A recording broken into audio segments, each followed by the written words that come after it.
We got a great example yesterday of why I'm sitting here and Bill Guerin and Judd Brackett are in Nashville handling the draft. We recap the entire class of 2023 for the Minnesota Wild, plus Bill Guerin's plan to beef up the middle on today's episode of Locked on Wild.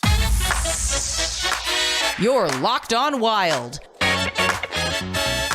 your daily podcast on the Minnesota Wild. Part of the Locked On Podcast Network, your team every day.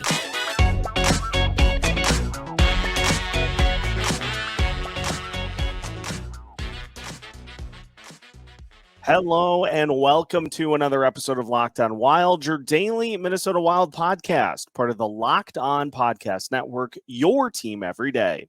Thanks for making Locked on Wild your first listen each and every day. Make sure you subscribe on YouTube and your favorite podcast platform so you don't miss out on any new episodes throughout the week. Today's episode of Locked on Wild is brought to you by eBay Motors. A championship team is about each player being a perfect fit. Same with your vehicle. So for parts that fit, head to eBay Motors and look for the green check. Stay in the game with eBay Guaranteed Fit. ebaymotors.com. Let's ride. eBay Guaranteed Fit only available to U.S. customers. Eligible items only. Exclusions apply. On today's episode of Locked on Wild, we react to the entire class of 2023. For the Minnesota Wild, we'll take a look at each pick, how they stack up with Bill Guerin's desire to add size up the middle, and what that means for roster construction the rest of the way. Plus, we will also take a look at what's to come the rest of the offseason with free agency and potentially trades. My name is Seth Topol, your daily Minnesota Wild insider. We hit it right off the top. Saw a great example yesterday of why Bill Guerin and Judd Brackett are running the show as opposed to me, which is why I'm here doing these videos, because it took all of 2 additional picks for me to soften my stance on this draft. My contention yesterday with the Stramel pick was that I felt like it was a little bit of a reach. And then Bill Guerin is able to get with his third pick in the draft, Riley Heidt, who had first-round potential and was widely regarded as one of the biggest steals of the draft. And so here I am sitting as Harry on the side of the road with the dogmobile having broken down, and totally redeemed yourself. So let's talk about these picks as we move forward for the Minnesota Wild. As we talked about yesterday, Charlie Stramel, the 21st overall selection in the first round. Let's add some context. The fact that Stramel is 18 years old and played on a horrendous Wisconsin team. Mike Hastings coming in to help restore some order, and Hastings has a good track record of working with players that are in a similar mold to the one that Stramel has. I found it interesting, too, in some of the things that Bill Guerin mentioned and Judd Brackett mentioned about what they like about what Stramel brings to the table is just some of his athletic ability. And so let's hear from Judd Brackett and Bill Guerin about this pick. We'll start with Brackett. Charlie is physically, to be honest, he's a freak. This is someone who finished in the top 5 in 5 different categories at the Combine, measured at 6'3", 222 already, and it's not all power with him. He was a top 5 in some categories that were jumping in athleticism. When you watch him move, he is truly an athlete. And so we go from having a prospect pool, having a team in general that has a lot of skilled players that are a little on the shorter side. And so we get Stramel as that first pick, and somebody who has that size, and the size is the portion of the equation that you can't teach. And so a young prospect who will have an opportunity here in the States to continue to develop and grow, considering that we also get to talk about Riley Heidt in a little bit here. I am fine with the selection. After that, the Wild also picked center Rasmus Kumpalainen in the second round, 53rd overall. He played in 41 games for the Lahden Pelicans junior team in Finland, recording 34 points, 11 goals, 23 assists, fifth most among team skaters. He is 6'2", 191 pounds. He also represented Finland in the 2023 IIHF Under-18 World Championship, where he had 5 points and a +5 rating in 5 games. Rasmus is a big two-way possession center with excellent puck protection skills, says Judd Brackett. And Stramel as well, as was pointed out on YouTube by more than a few people who, again, thanking everybody for taking the time to tune in over these last couple of videos. Share your thoughts. We'll try to get to as much reaction as we can. There's a ton of it over these last couple of videos. But as a lot of people pointed out, and I will acknowledge, Stramel also a pretty darn good face-off centerman as well. And yes, let's go back to some of the big issues that this team dealt with in the series against Dallas. Is they just get throttled in the face-off circle. And if we have learned one thing about Bill Guerin over his tenure so far as Wild GM, is that he usually is pretty direct about addressing needs for this team depending on how things play out. The record-breaking goal-scoring season, a team that had a lot of skill but not a lot of beef, added beef this year, added postseason experience at the deadline. Well, turns out it still wasn't enough, and so Bill Guerin in this draft added a couple of physical centers that will, at the very least, be able to fill out a portion of the roster. But he made a point. That was a point of emphasis in this draft, to add some beef at the center position. We get to the third pick, still in the second round, and the Wild select Riley Heidt. Heidt, 18 years old. He played in 68 games for Prince George of the Western Hockey League, where he had 97 points, 25 goals, 72 assists, and 36 penalty minutes. 5'10", 180-pound native of Saskatoon, Saskatchewan. He led the Cougars in assists and ranked second in points on his way to earning second-team All-Star honors in the WHL's British Columbia Division. He also represented Canada at the 2023 IIHF Under-18 World Championship and had 2 assists in 5 games played.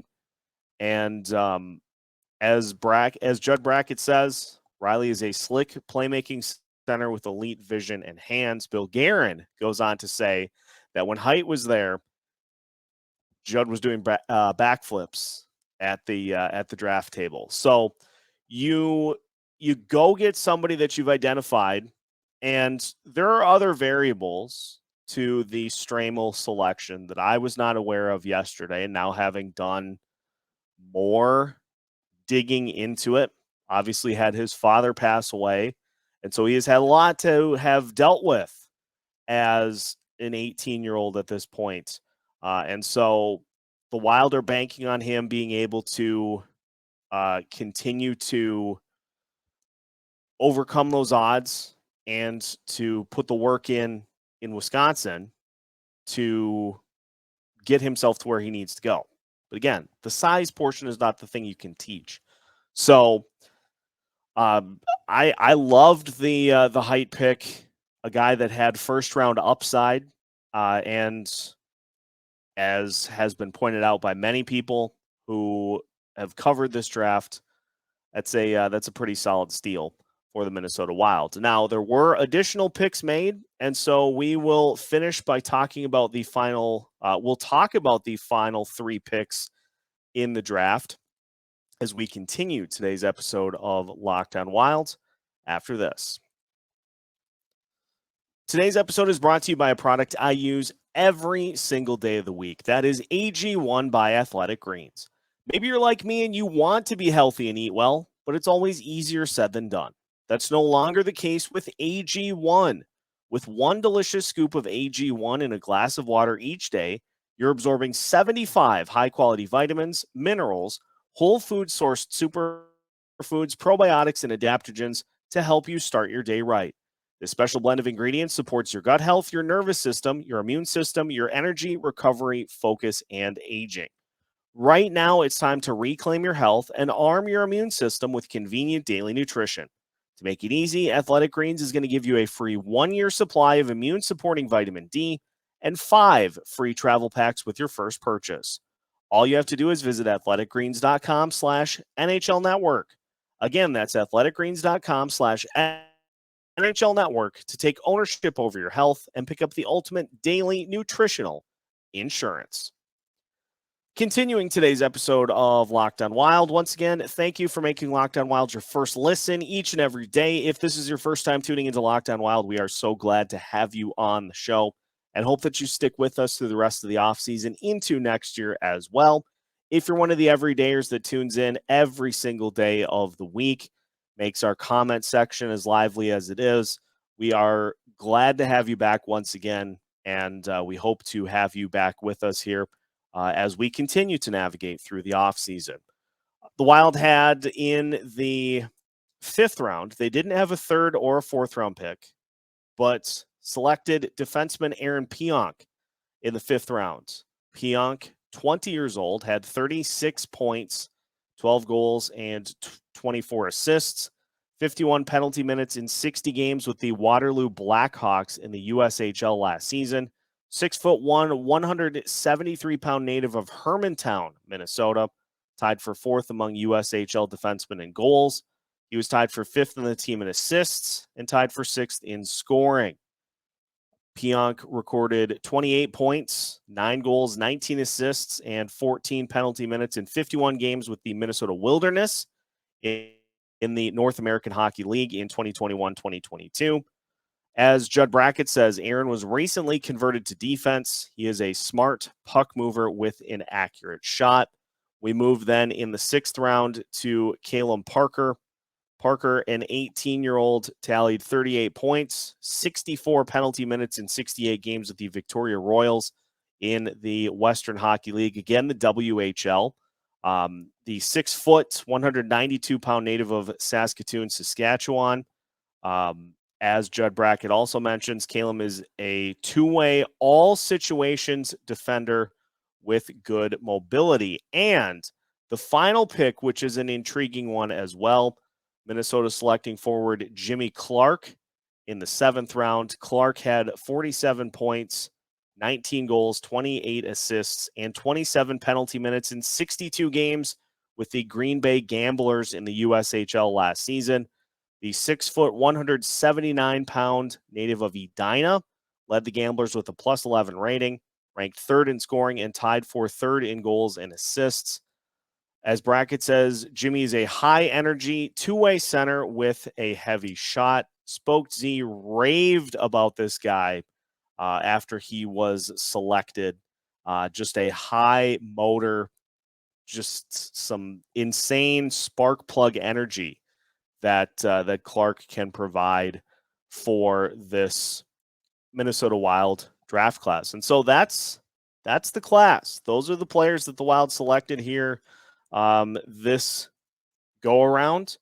And as was pointed out, Michael Russo and Joe Smith in their latest article, this was a situation, this was an instance with this draft in which the Wild selected they went to grab needs.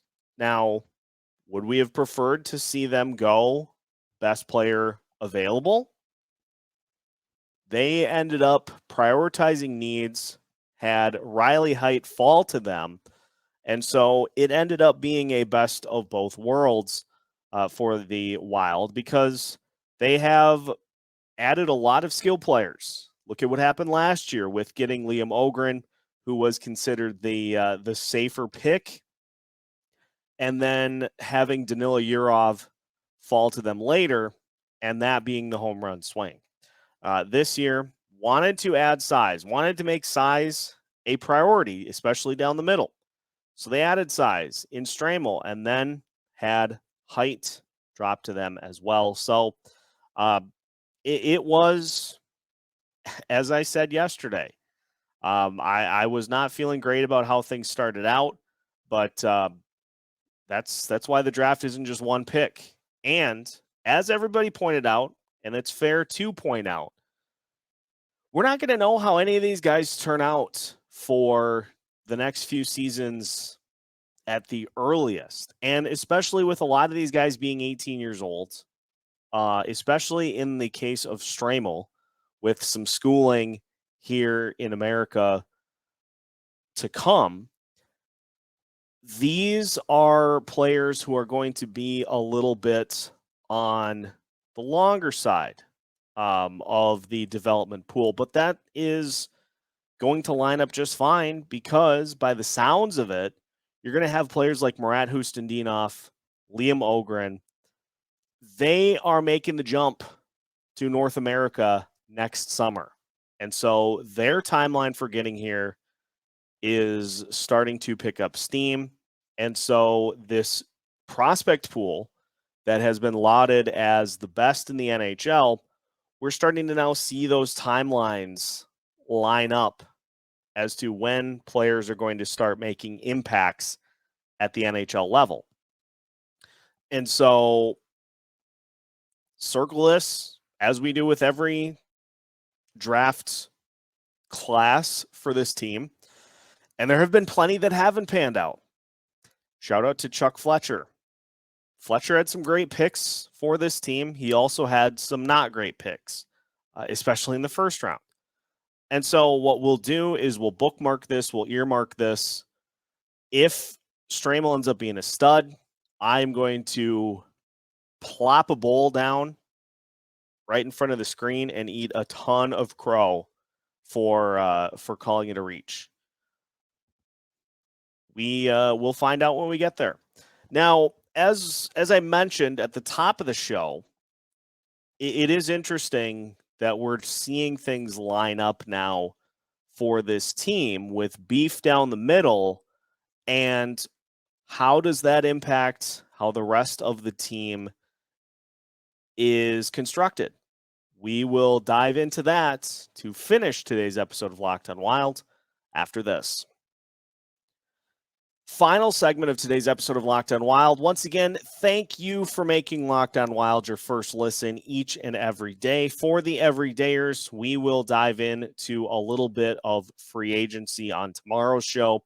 We'll look at some options on the cheaper side of things for the Wild, plus an update on Philip Gustafson, Brandon Duhaime, Ryan Reeves, all that coming up on tomorrow's show. So the Wild's looking to get bigger down the middle and not necessarily prioritizing skill at that center position. Not to say they don't have it, but going more for bigger players who are more physical, who can win draws. There's going to be a ton of emphasis put on those wing positions. And you can kind of use this to look in the crystal ball ahead to when this team is a couple years down the road, when the Parise and Suter cap hits go down to just the buyouts. So you're going from 14.7 mil in dead cap to like 1.6. So you have that dramatic reduction in cap, dead cap. You have the salary cap going up. And so with some of these prospects, with the money to spend and or identify needs, kind of leads you to believe that if the Wild do address that 1C spot, it's going to be for somebody that fits a similar profile. Joel Eriksson Ek is your 2C. Bigger guy, physical, not afraid to throw his body around, an absolute pest to play against. He also, he's steadily improving at winning faceoffs throughout the course of the NHL. Incremental improvement every single year. And so all these guys that fit that similar profile, it feels like they're going to say, all right, let's find somebody in that same mold, sign them, trade for them, and then let's really make sure that our Matt Zuccarello replacement is a guy that has skill sets, has speed, has great puck handling, all those things. Because we saw it with the Matt Boldy line last season. If you have guys on the outside, you don't necessarily need that burner up the middle. You just need somebody to get you into the zone and to be able to kind of help anchor with that skill on either side. So we're seeing the blueprint for how Bill Guerin wants to build this team. And we're seeing him, again, as I alluded to earlier, learn from shortcomings against an opponent and really aggressively go out of his way to address those, whether it be in the draft, whether it be free agents and trades. Bill Guerin, he takes whatever he feels is a weakness on this team and he addresses it one way or another. So it was an interesting flip for me over the last 24 hours. And I am interested now to see how this class pans out, where they fit in. And it's nice to have a little buzz in what has been a relatively quiet offseason for this team so far. And that's going to continue. And again, I want to circle back to an overall overarching point here that has led to the Minnesota Wild being in positions like this for as long as they have been. The Minnesota Wild have never put themselves in a position to bottom out, to like the Colorado Avalanche did, to bottom out so that you can end up getting a Nathan McKinnon, so that you can end up getting a Cale Makar. They never put themselves in a Toronto or a Tampa Bay position where you get Steven Stamkos, you get Andrei Vasilevsky. They have not put themselves in position to get a Connor Bedard, because in order to do so, you can't accidentally be bad. You can't stumble your way into that type of player. You have to be horrendously bad in order to make it happen. And you're dealing with, for instance, the notion that the Wild could have bottomed out. You're going up against Chicago, Anaheim, Columbus, Arizona, San Jose. You're going up against teams who realize that they have a better chance of hitting bottom than they do of even getting close to being a playoff team. And so for the Wilds, they have tried to maximize picks in the 20s throughout a majority of their franchise history. Now, they've bumped up into the top 10 a few times, but you don't have the opportunity to draft those franchise changers. And Connor Bedard is not going to immediately fix what ails the Chicago Blackhawks. He's just not by himself. And so he's not going to lead an overnight turnaround. The Anaheim Ducks are not, and have not for the last handful of seasons, been anything close to a competent team. And so making the decision to bottom out to try to go get somebody is not a switch that you flip on and off. It is a multi-year process. It is a process that often takes longer than you anticipate that it's going to. it leads to players not wanting to look at what Calgary's going through right now. Every single player on that roster has asked off of it, other than the guys that are locked into such big and long contracts that it's impossible to move them. And so I would imagine that that option for the Wilds is not one that we are going to see until after these cap hits go down, after that initial window of going all in starts. If that ends up happening and they build up for a couple of seasons and they just don't get it done, then at that point, maybe. But it's not like flipping a switch. And so it is, we're happy. We're not happy, but, props to those teams that drafted in the top 5 of adding somebody to that arsenal of their prospect pool. But it hasn't, as of yet, gotten them anything other than just some players that we look at and say, boy, it would be really fun to have that guy on this roster. Well, they are as close to winning a Stanley Cup as we are. So, all in all, a fun last couple of days. Appreciate everybody hanging around throughout the course of our draft coverage. As mentioned, on tomorrow's show, we'll have a look at some options for the Minnesota Wild on the cheaper side, should they elect to try to fill a spot or two. And we'll update on progress with negotiations for Philip Gustafson, as well as Brandon Duhaime, Kalen Addison. We've got updates on all of those fronts for you on tomorrow's episode. So if you are a first-time listener, we thank you once again for choosing Locked On Wild. We hope that you stick with us through the rest of the offseason. If you're an everydayer that tunes in every single day of the week, leaves us comments on most, if not all, of the videos that we post, we thank you for that. We hope you stick with us again for tomorrow's episode and beyond. Either way, make sure that you follow along and subscribe so you don't miss out on any new videos throughout the rest of the offseason into next season as well. We have new episodes every Monday through Friday as part of the Locked On Podcast Network.